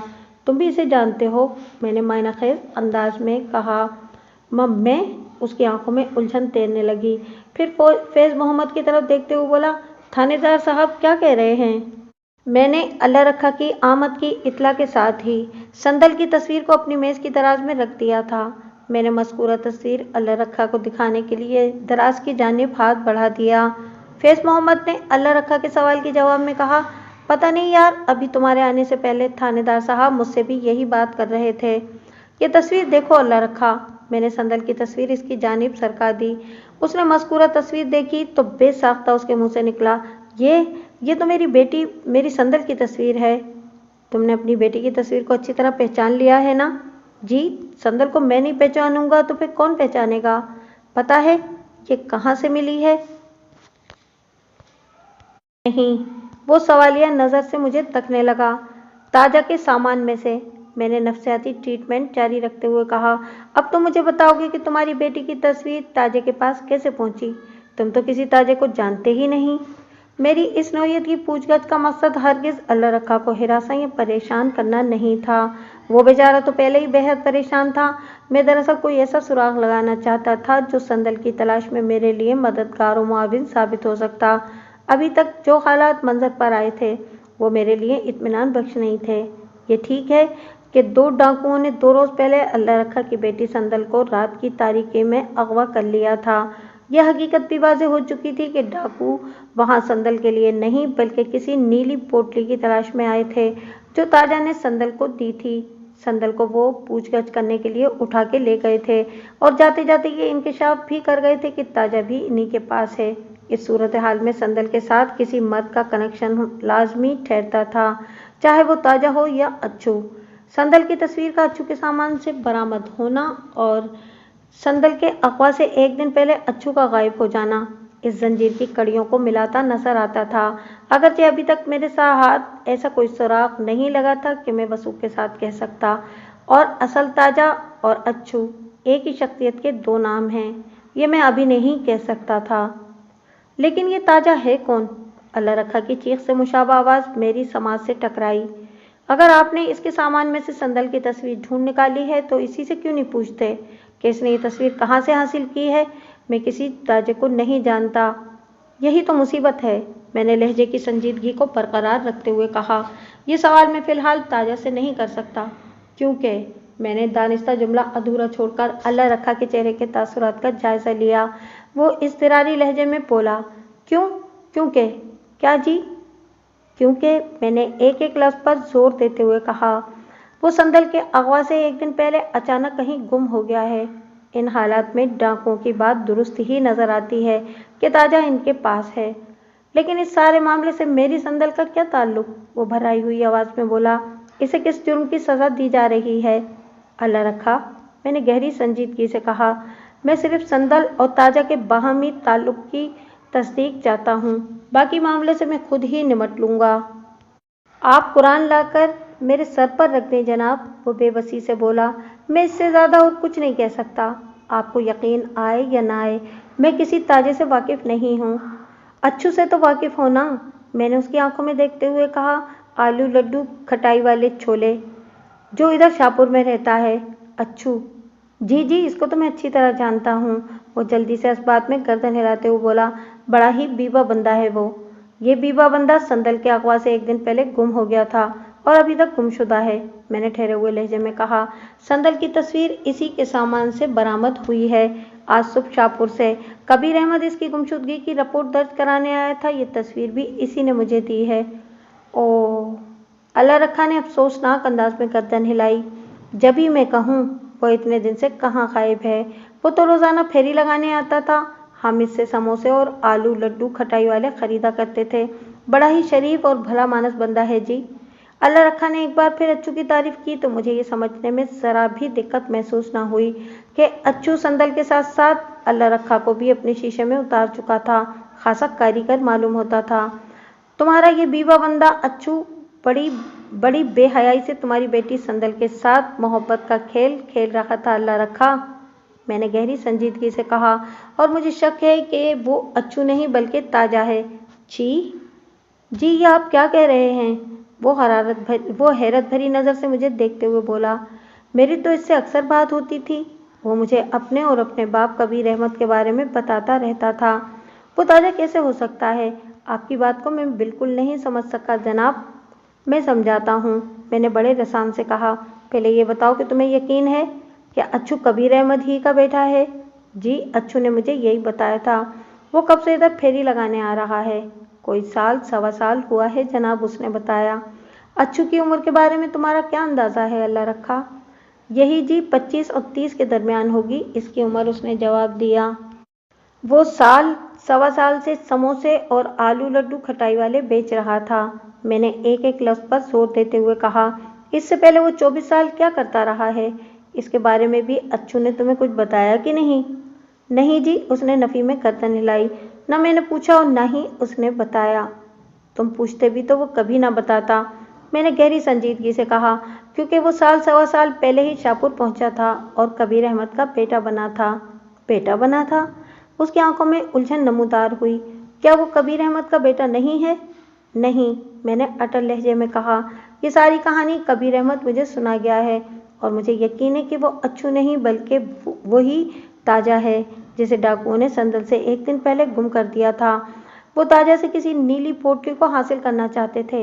यकीनन उसने डाकुओं को बताया होगा कि उसने नीली पोटली संदल को दी है। जब ही उन्होंने तुम्हारे क्वार्टर पर धावा बोला था और पोटली की तलाश में नाकामी के बाद वो तुम्हारी बेटी को उठाकर ले गए हैं। ओ मेरे खुदाया! वो दोनों हाथों से अपने सर को थामते हुए बोला, मैं किस मुसीबत में फंस गया हूँ? तुम पर यह मुसीबत तुम्हारी बेटी की वजह से नाजिल हुई है, अल्लाह रखा, मैंने गहरी संजीदगी से कहा। संदल ने गलती या नादानी में एक ऐसे आदमी से दिल लगा लिया था जो कुछ खतरनाक डाकुओं को मतलूब था। बस ये सब इसी दिल लगी का किया धरा है। अच्छू तुम्हारे साथ इसीलिए मीठी मीठी बातें किया करता था कि संदल के साथ उसका मामला चल रहा था। अब क्या होगा जी? उसने मुतफक्किर अंदाज में मुझे देखा। सब ठीक हो जाएगा, मैंने बदतरीन हालात में भी पूरे यकीन के साथ उसे तसल्ली दी। तुम परेशान न हो और जाकर अपनी घरवाली को भी तसल्ली दो। मैं इंशाल्लाह बहुत जल्द संदल को ढूंढ निकालूंगा। अल्लाह आपको हयाती दे जी, वो दुआई अंदाज में बोला। मैंने कहा कि इर्द गिर्द के गांव देहात में तो तलाश कर लिया गया है, अब मैं अपनी तफ्तीश का दायरा कार बढ़ा रहा हूँ। डाकू कहीं बचकर नहीं जा सकते। थोड़ी देर के बाद मैंने अल्लाह रखा और फैज़ मोहम्मद को तसल्ली दिलासा देकर थाने से रुखसत कर दिया। मुझे ये तस्लीम करने में कोई आर नहीं कि पिछले 3-4 रोज़ में मैंने संदल और डाकुओं की तलाश के सिलसिले में जो भी कार्रवाई की थी वो बेनतीजा साबित हुई थी।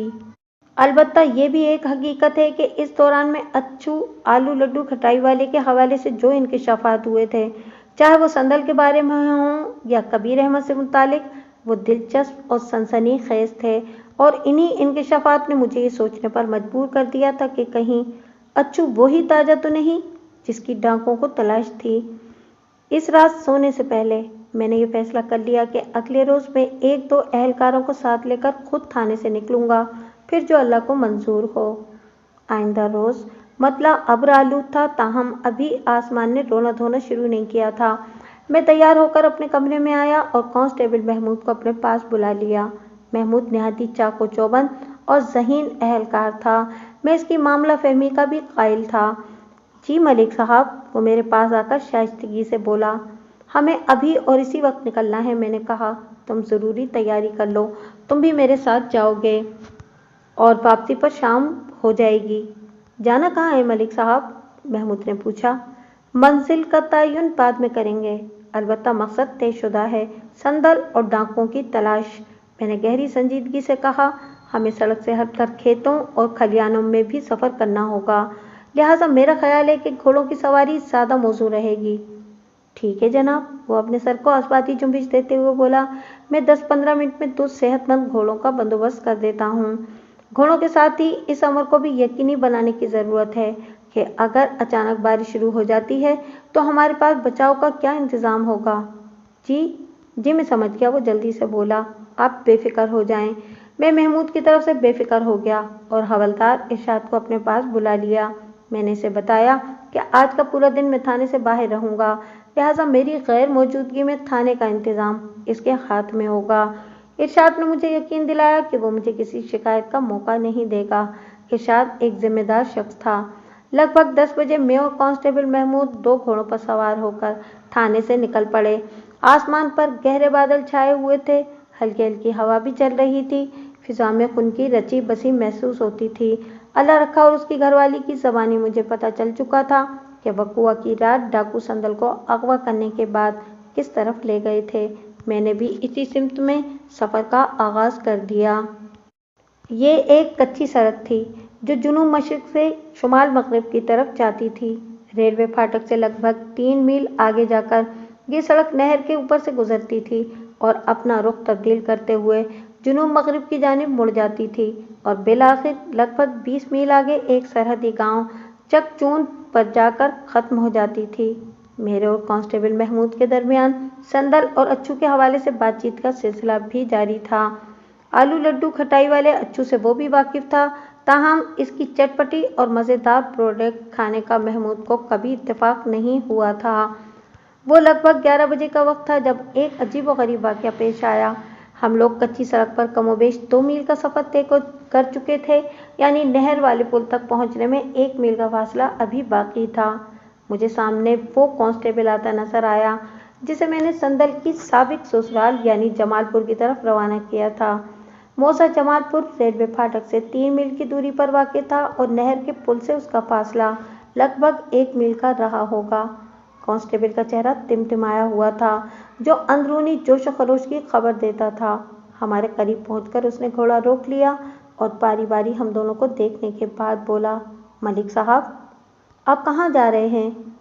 ہم کہاں جا رہے ہیں یہ تو میں بعد میں بتاؤں گا، میں نے اس کی آنکھوں میں دیکھتے ہوئے کہا۔ پہلے تم اپنی سناؤ، میں نے تمہیں جس کام سے بھیجا تھا اس کا کیا ہوا؟ اور یہ تمہارے حواس کیوں خطا ہو رہے ہیں؟ لگتا ہے کہ تم نے کوئی بھوت دیکھ لیا ہے۔ کانسٹیبل حفیظ میرا تبصرہ سن کر خجل سا ہوا، پھر سنبھلتے ہوئے بولا، جناب، جس کام سے آپ نے بھیجا تھا اس کا تو کچھ پتہ نہیں چلا، مگر ادھر نہر کے پل کے قریب آج صبح ایک آدمی کی لاش ملی ہے۔ میں ابھی ادھر ہی سے آ رہا ہوں۔ میں چونک اٹھا اور پوچھا، کس کی لاش؟ ملک صاحب، اس آدمی کا نام اچھو ہے، حفیظ انکشاف انگیز لہجے میں بولا، وہ بندہ جو ہمارے علاقے میں آلو لڈو کھٹائی والے بیچتا تھا۔ اوہ! میں نے اور کانسٹیبل محمود نے یک بیک ایک دوسرے کو دیکھا، پھر میں نے کانسٹیبل حفیظ سے پوچھا، میں نے تو تمہیں موسا جمال پور بھیجا تھا، تم نہر کے پل کی طرف کیا لینے گئے تھے؟ لمحاتی توقف کے بعد میں نے اضافہ کیا، ابھی تم نے بتایا کہ جائے وقوعہ سے آ رہے ہو۔ ریلوے پھاٹک سے نہر کا پل اور موسا جمال پور ایک جیسی دوری یعنی لگ بھگ 3 میل کے ہی فاصلے پر واقع تھے، تاہم دونوں کی سمت اور رخ میں اچھا خاصا فرق تھا، اور جمال پور نہر کے پل کے بیچ کم و بیش شمالاً جنوباً 1 میل کا فاصلہ حائل تھا۔ جمال پور سے ایک کچا راستہ نکل کر اس کچی سڑک سے جا ملتا تھا جس پر اس وقت ہم کھڑے باتیں کر رہے تھے، تاہم کچی سڑک اور کچے راستے کا ملاپ پل سے آدھے میل پہلے ہی ہو جاتا تھا، یعنی اگر ریلوے پھاٹک کی طرف سے آئیں تو لگ بھگ 2.5 میل کے بعد سڑک سے وہ راستہ نکل کر جمال پور گاؤں کی طرف جاتا تھا۔ کانسٹیبل حفیظ میرے سوال کے جواب میں وضاحت کرتے ہوئے بولا، ملک صاحب، بات دراصل یہ ہے کہ میں تو آج صبح جمال پور سے واپسی کے لیے روانہ ہوا تھا، لیکن جب میں تھوڑا سا ہی آگے گیا تو مجھے پتہ چل گیا کہ ادھر نہر والے پل کے قریب کھیتوں میں کسی بندے کی لاش پڑی ملی ہے۔ اندرونی تجسس مجھے کھینچ کر جائے وقوعہ کی طرف لے گیا۔ بس اتنی سی بات ہے۔ ذرا دیر کو رک کر اس نے ایک بوجھل سانس خارج کی، پھر بولا، جب میں وقوعہ پر پہنچا تو یہ دیکھ کر حیران رہ گیا کہ وہ لاش اچھو آلو لڈو کھٹائی والے کی تھی۔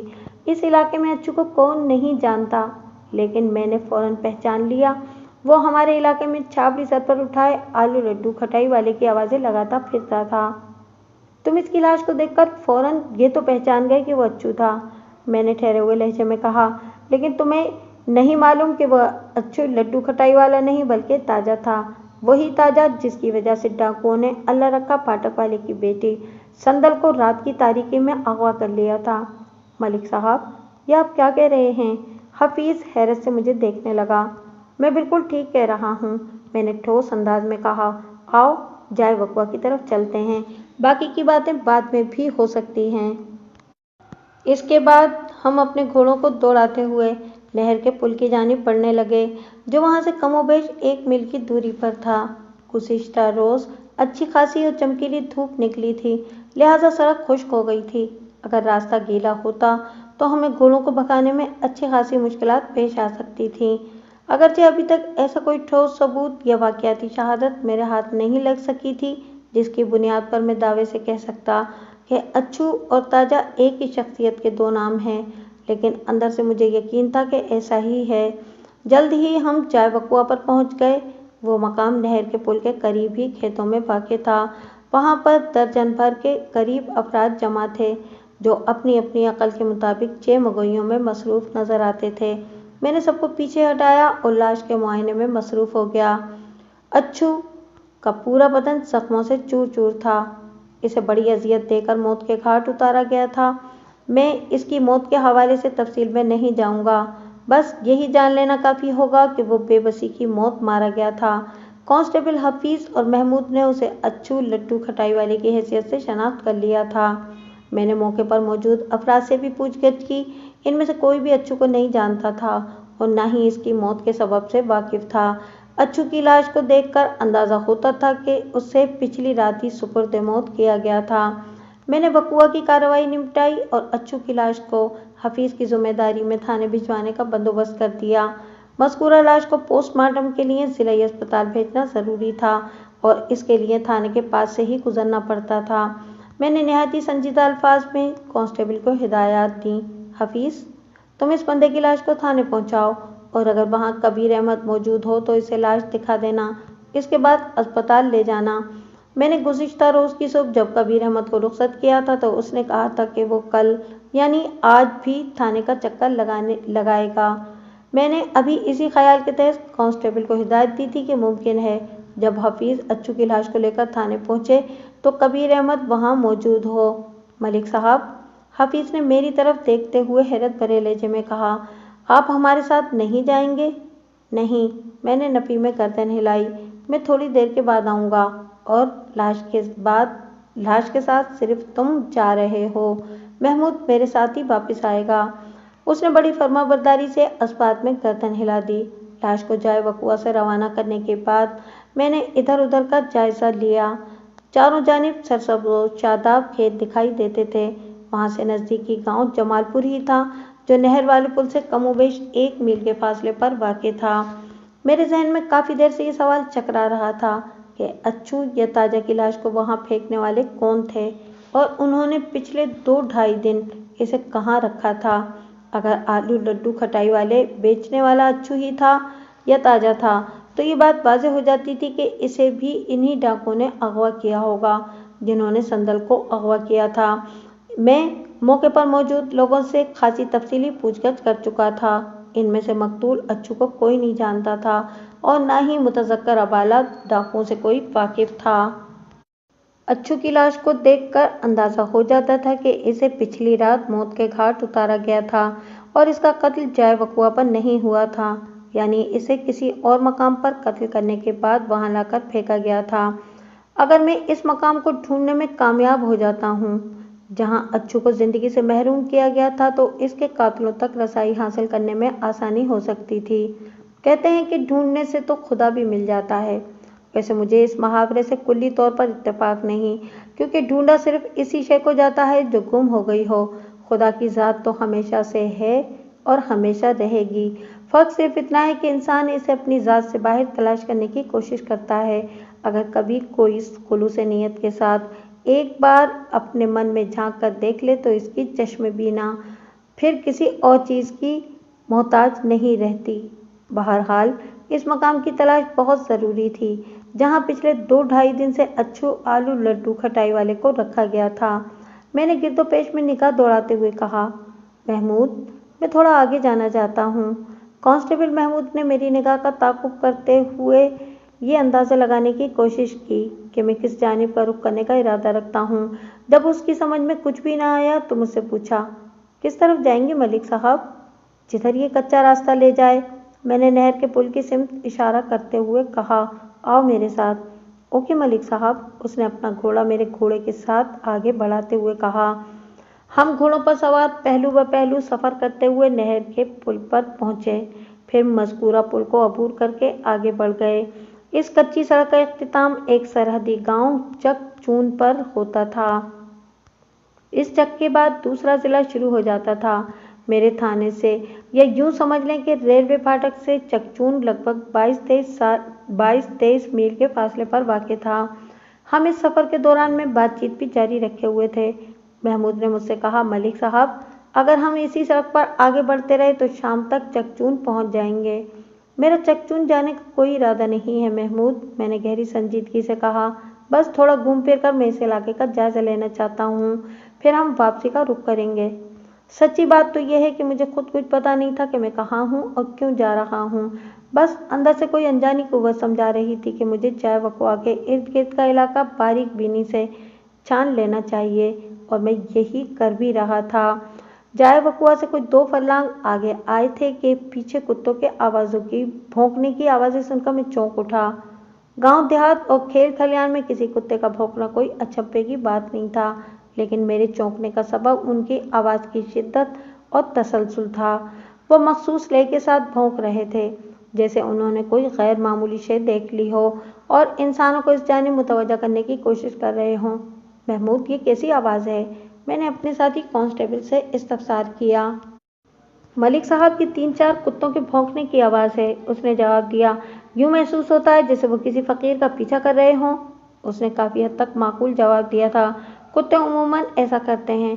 लेकिन महमूद के जवाब से मेरी तसल्ली ना हुई और मैंने इस जानिब निगाह उठाते हुए उलझन ज़दा लहजे में कहा, जिधर से कुत्तों के भौंकने की आवाज़ आ रही थी। नहीं महमूद, मुझे कोई और ही मामला लगता है। इस गुफ्तगू के दौरान में हमारा सफ़र भी जारी था। वो मुताम्मिल अंदाज में मुझसे बोला, कोई और मामला? कैसा मामला मलिक साहब? जब कुत्ते किसी गदागर के पीछे लग जाते हैं तो वो एक जगह खड़ा होकर इनकी भौं भौं नहीं सुनता, मैंने वजाहत करते हुए कहा। या तो वो इन्हें अपनी लाठी दिखाकर भगाने की कोशिश करता है या फिर ज़मीन से कोई पत्थर वगैरह उठाकर मारता है और आगे बढ़ जाता है। कुत्ते या तो इसका ताक़ुब छोड़ देते हैं या फिर भौंकते हुए उसके पीछे अपना सफ़र जारी रखते हैं। लेकिन मैंने लम्हाती तवक्कुफ़ करके एक गहरी सांस ली, फिर अपनी बात मुकम्मल करते हुए कहा, लेकिन पिछले 10 मिनट से एक ही जगह से इनके भौंकने की आवाज़ें उभर रही हैं। क्या तुमने भी ये बात नोट की है महमूद? आप बिल्कुल सही कह रहे हैं मलिक साहब। हमें फ़ौरन वहाँ पहुँचकर इनके भौंकने का सबब जानना होगा, मैंने अपने घोड़े की रफ्तार बढ़ाते हुए कहा। यहाँ आसपास कोई आबादी नज़र नहीं आ रही, इसलिए अभी तक किसी ने इनके भौंकने की तरफ तवज्जो नहीं दी। हम तकरीबन घोड़ों को भगाते हुए आगे बढ़ने लगे। जल्द ही खेतों के बीचों बीच एक छोटी सी इमारत को देखकर मैं चौंक उठा। कुत्तों के भौंकने की आवाज़ भी इसी सिमत से आ रही थी। कुछ और आगे बढ़ने पर वाज़ेह हुआ कि वो इमारत दरअसल एक कमरा था जो कच्ची सड़क से थोड़ा हटकर खेतों के दरमियान बना हुआ था। कुत्ते भी मेरे अंदाजे के मुताबिक इस कमरे के आसपास ही कहीं मौजूद थे और लगातार भौंककर किसी खास मामले की तरफ मुतवज्जा करने की कोशिश कर रहे थे। इस सूरत हाल ने मुझे बेचैन कर दिया। अंदर से मुसलसल एक आवाज़ उठ रही थी कि किसी सनसनीखेज मंजर से मेरा वास्ता पड़ने वाला है। हम घोड़े दौड़ाते हुए मज़कूरा कमरे के करीब पहुँचे तो 3 कुत्ते भी नजर आ गए जो कमरे के दरवाजे की तरफ मुंह उठाकर भौंके जा रहे थे। ये मकाम नहर वाले पुल से लगभग आध मील के फासले पर वाक़ था। हमने कच्ची सड़क को छोड़ा और कमरे की जानिब बढ़ने लगे। हमें अपनी जानिब आता देखकर कुत्तों ने भौंकना बंद कर दिया और थोड़े फासले पर हटकर खड़े हो गए। ताहम इनकी निगाहें अब भी कमरे के दरवाजे पर जमी हुई थीं। हम कमरे के सामने जाकर रुके और घोड़ों से नीचे उतर आए। वो नीची छत वाला एक आम सा कमरा था जिसका दरवाज़ा नीम वा था। मैंने महमूद की तरफ देखा और कमरे के दरवाजे की जानिब बढ़ गया। मैं जैसे ही दरवाज़ों के पास पहुंचा, मेरी समात ने सिसकियों की आवाज़ सुनी। महमूद भी मेरी तकलीद में दरवाजे के करीब पहुंच चुका था। मैंने चौंक कर उसकी तरफ देखा तो वह इस बात में गर्दन हिलाते हुए बोला, मलिक साहब, कमरे के अंदर कोई औरत मुसीबत में लगती है। उसका अंदाज़ा दुरुस्त था क्योंकि सिसकियों से साफ जाहिर हो रहा था कि इनका मखरज किसी खातून के सिवा और कोई नहीं हो सकता। खातून का ख्याल आते ही मेरा ध्यान आपो आप अल्लाह रखा की मकबी बेटी संदल की तरफ चला गया। मैंने सर्विस रिवॉल्वर निकाल लिया और गजदार आवाज़ में पुकारा, कौन है कमरे के अंदर? मैं हूँ, किसी औरत की फंसी फंसी आवाज़ सुनाई दी।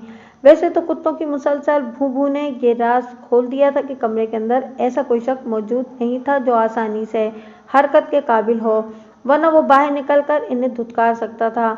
लेकिन फिर भी एहतियात और हालात का तकाजा यही था कि अंदर दाखिल होने से पहले तसल्ली कर ली जाए। तुम्हारे साथ और कितने अफराद हैं? मैंने तहमाना अंदाज में पूछा। घुटी हुई आवाज़ में जवाब दिया गया, कक कक कोई नहीं, वो लोग चले गए हैं। खुदा के लिए मुझे यहाँ से निकालें। तुम जो कोई भी हो, तुम्हें अल्लाह रसूल सल्लल्लाहु अलैहि वसल्लम का वास्ता। क्या तुम अल्लाह रखा की बेटी संदल हो? मैंने कमरे के अंदर कदम रखते हुए पूछा।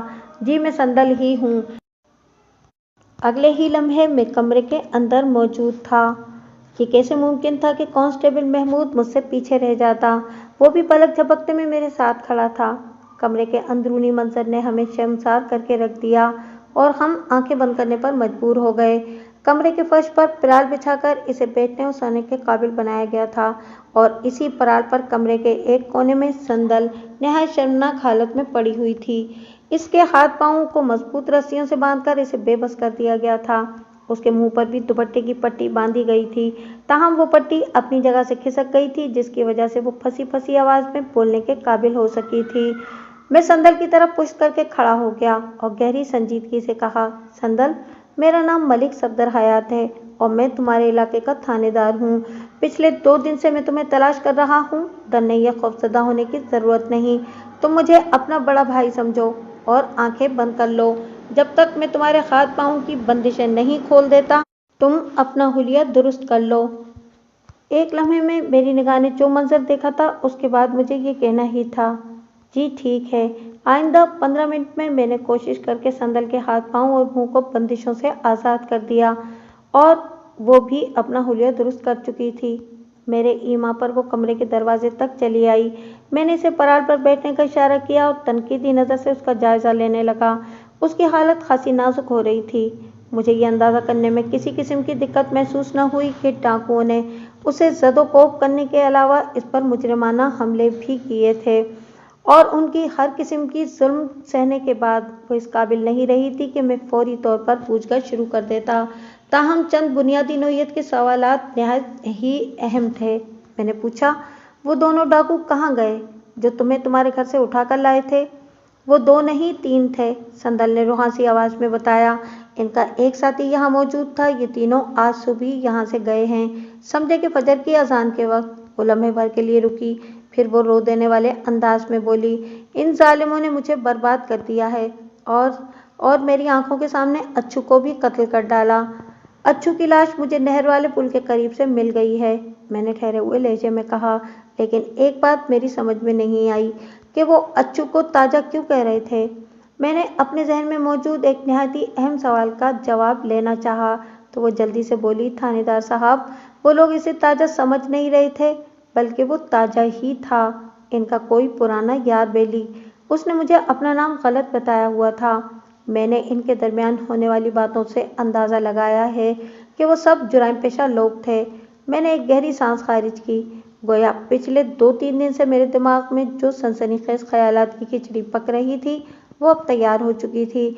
मैं जिस रुख पर सोच रहा था, संदल ने उसकी तस्दीक कर दी थी। तफसीली बातें तो थाने जाकर होंगी, मैंने हमदर्दी भरे लहजे में कहा। यहाँ से रवाना होने से पहले सिर्फ इतना बता दो कि वो नामुराद डाकू किस तरफ गए हैं। मैं इस बारे में कुछ नहीं जानती थानेदार साहब, वो बेबसी से नफी में गर्दन हिलाते हुए बोली। वो जब यहाँ से निकले तो रात का वक्त था। इनके जाने के 10-15 मिनट बाद ही फजर की अजानें होने लगी थीं। उन्होंने मुझे रस्सियों से इस तरह बांध दिया था कि मैं अपनी जगह से हिल भी नहीं सकती थी। मुझे नहीं पता कि वो कहाँ गए हैं। मैं तो दिल में ये दुआएं कर रही थी कि अल्लाह जल्द से जल्द किसी को इस तरफ भेज दे और वो मुझे इस मुसीबत से निजात दिला दे। अल्लाह ने आखिरकार मेरी दुआएं सुन ही लीं। वो सबकी सुनता है, मैंने ठहरे हुए लहजे में कहा। वो हमारी शहरक से भी ज़्यादा करीब है, बस इसे महसूस करने और समझने की बात है। वो अकीदत भरी नज़रों से मुझे देखने लगी। मैंने संदल को वापसी में उसके घर छोड़ दिया ताकि वो खुद को संभाल सके। पूछगछ तो बाद में भी हो सकती थी। वो जिस ज़हनी, जिस्मानी और जज्बाती टूट-फूट का शिकार हो चुकी थी, इसमें से फौरी तौर पर अशद आराम की ज़रूरत थी। मैंने इसे 1 दिन के लिए संभलने का मौका दिया और आइंदा रोज़ आने का कहकर उसके क्वार्टर से बाहर निकल आया। अगले रोज़ मैं संदल का बयान लेने के लिए दोबारा अल्लाह रखा के क्वार्टर पर पहुंच गया। संदल ने खुद को संभाल लिया था। अल्लाह रखा और उसकी बीवी अपनी बेटी की जिंदा सलामत बाजियाबी पर इस कदर खुश थे कि मेरा शुक्रिया अदा करते हुए इनकी ज़बानें रुक नहीं रही थीं। नन्हा सुल्तान भी 3 रातें अपनी माँ के बगैर सोया था। अगरचे वो अपनी नानी से ज़्यादा मानूस था, ताहम माँ तो माँ ही होती है। वो इस वक्त एक दरख्त के नीचे बैठा हुआ मट्टी से खेल रहा था। संदल ने अपने बयान में मुझे जो कुछ बताया, उसका खुलासा आपकी खिदमत में पेश करता हूँ ताकि आपका जहन भी इस गुत्थी को सुलझाने में कामयाब हो जाए। ये सारी बातें संदल ने डाकुओं की बाहमी गुफ्तगू से अखज़ की थीं, बाकी मेरी ज़ाती तहकीक व तफ्तीश का नतीजा है। اب یہ بات تو واضح ہو چکی تھی کہ اسلم عرف اچھو لڈو کھٹائی والا در حقیقت تاج الدین عرف تاجا ہی تھا۔ تاجا کوئی اچھا انسان نہیں تھا۔ کچھ عرصہ پہلے تاجا نے اپنے 4 ساتھیوں کے ساتھ مل کر کسی دوسرے ضلع کے ایک گاؤں میں بڑی ٹھیک ٹھاک ڈکیتی ماری تھی، جس میں ایک خطیر رقم کے علاوہ طلائی زیورات بھی اس کے ہتھے لگے تھے۔ یہ ڈکیتی اس گاؤں کے چودھری کی حویلی میں ماری گئی تھی۔ حویلی سے نہ صرف یہ کہ ڈاکوؤں کے خلاف بھرپور مزاحمت کی گئی، بلکہ ان کا راستہ کھوٹا کرنے کے لیے ان پر فائرنگ بھی کی گئی تھی، جس کے نتیجے میں تاجا کا ایک ساتھی مارا گیا تھا۔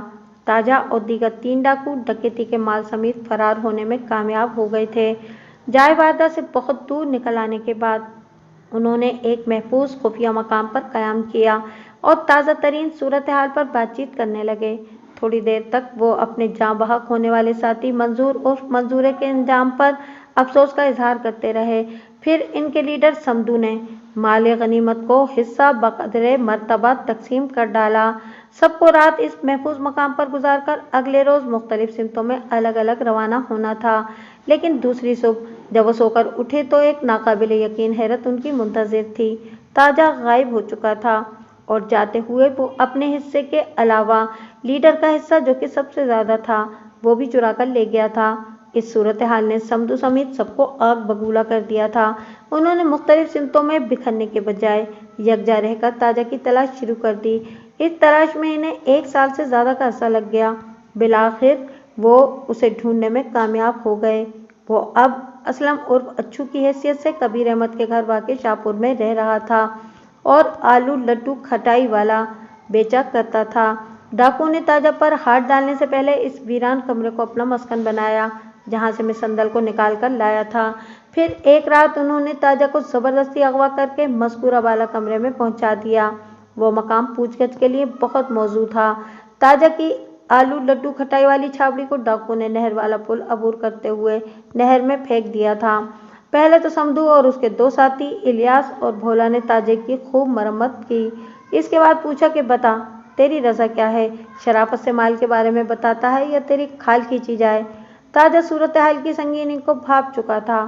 اس نے نپے تلے الفاظ میں اپنے بھائی بندوں پر واضح کرنے کی کوشش کی کہ اس کے اپنے حصے کے ساتھ ساتھ لیڈر کا چرایا ہوا مال بھی اس کے ہاتھ سے نکل چکا تھا۔ کوئی اس سے بھی بڑا لٹیرا سب کچھ چھین کر لے گیا تھا اور اب اس کے پاس کچھ بھی نہیں تھا۔ سمدو، الیاس اور بھولا کو تاجا کی کہانی پر یقین نہ آیا۔ وہ سمجھے کہ تاجا انہیں بے وقوف بنانے کی کوشش کر رہا ہے، لہٰذا انہوں نے جھنجھلا کر اسے اور مارنا شروع کر دیا۔ قریب تھا کہ وہ اسے جان ہی سے مار ڈالتے۔ اس نے انہیں بتایا کہ مال ایک نیلی پوٹلی میں بند ہے اور وہ پوٹلی اس نے سندل کے پاس رکھوائی ہوئی ہے۔ ڈاکوؤں نے اس سے سندل کا حدود اربہ معلوم کیا اور سمدو اور الیاس نے 11 فروری کی رات الرکھا پھاٹک والے کے کوارٹر پر دھاوا بول دیا۔ بھولا تاجا کی نگرانی کے لیے کمرے میں رک گیا تھا۔ انہیں نیلی پوٹلی کی تلاش تھی اور جب وہ اس تلاش میں ناکام رہے اور سندل نے بھی نیلی پوٹلی اور تاجا کے حوالے سے اپنی مکمل لا علمی کا اظہار کیا تو وہ جھنجھلاہٹ میں سندل کو اٹھا کر لے گئے تھے کہ باقی کی تفتیش وہ اس سے تاجا کے سامنے بٹھا کر کریں گے۔ سندل کو اس وقت حیرت کا شدید جھٹکا لگا جب اسے پتہ چلا کہ اچھو دراصل تاجا ڈاکو ہے جو اپنے ساتھی ڈاکوؤں کو دھوکہ دے کر شاہپور میں چھپا بیٹھا تھا۔ بہرحال جب سندل اس کمرے میں پہنچی اور صورتحال ان ڈاکوؤں پر واضح ہوئی تو تاجا دوبارہ سے اپنے پہلے والے بیان پر آ گیا کہ ڈکیتی کا سارا مال اس سے بھی بڑے کسی ڈاکو نے چھین لیا تھا۔ تاجا کے جواب نے ڈاکوؤں کے صبر و برداشت کے سارے بند توڑ دیے اور انہوں نے اذیتیں دے دے کر تاجا کو موت کے گھاٹ اتار دیا۔ جب اس پر بھی ان کے انتقامی جذبات ٹھنڈے نہ ہوئے تو انہوں نے حسب توفیق سندل کو بھی پامال کرنے میں کوئی کسر نہ چھوڑی اور ایک رات وہ سندل کو کمرے میں چھوڑ کر نامعلوم منزل کی جانب روانہ ہو گئے۔ اس سے پہلے وہ تاجا کی لاش کو پل کے قریب کھیتوں میں پھینک چکے تھے۔ سندل پچھلے دنوں وحشی ڈاکوؤں کے ہاتھوں جس عذاب سے گزری تھی، میں نے اس موضوع پر ایک لفظ بھی نہیں کہا اور ٹھہرے ہوئے لہجے میں پوچھا، ایک بات میری سمجھ میں نہیں آئی سندل، اچھو یا تاجا وہ یا جو کوئی بھی تھا وہ تم سے محبت کرنے لگا تھا اور تمہیں اپنانے کا ارادہ رکھتا تھا، پھر اس نے کسی نیلی پوٹلی کے حوالے سے جھوٹ کیوں بولا؟ تھانے دار صاحب، تاجا کے رویے کو دیکھ کر تو میرا پیار اور محبت پر سے یقین ہی اٹھ گیا ہے، وہ زخمی لہجے میں بولی۔ جو شخص اپنی جان بچانے کے لیے کوئی ایسا جھوٹ بول سکتا ہے جس کی وجہ سے میرے جسم و جان और रूह का जनाजा उठ गया। इस शख्स के प्यार या मोहब्बत की क्या हैसियत बाकी रह जाती है। बल्कि अगर आपको बुरा न लगे तो मैं एक बात कहूँ। बात मुकम्मल करके उसने सवालिया नज़र से मेरी तरफ देखा तो मैंने गहरी संजीदगी से कहा, हाँ बोलो। सच्ची बात तो यह है थानेदार साहब, वो अजियत भरी आवाज़ में बोली, मेरी नज़र में दुनिया भर के मर्द फरेबी और धोखेबाज होते हैं। संदल, मैं तुम्हारी बात का बुरा नहीं मानूंगा, मैंने ठहरे हुए लहजे में कहा, लेकिन मैं तुम्हारे तजज़िये से मुकम्मल इत्तेफाक नहीं कर सकता। हर इंसान अपने ज़ाती तजुर्बे और मुशाहिदे की रोशनी में बात करता है और किसी एक इंसान के तजुर्बे या मुशाहिदों को फार्मूला बनाकर तमाम इंसानों पर लागू नहीं किया जा सकता। मैंने कहा कि मैं मानता हूँ कि ताजा एक बुरा मर्द था और तुम्हारा साबिक शौहर नियाज़ अली भी कोई अच्छा आदमी नहीं था।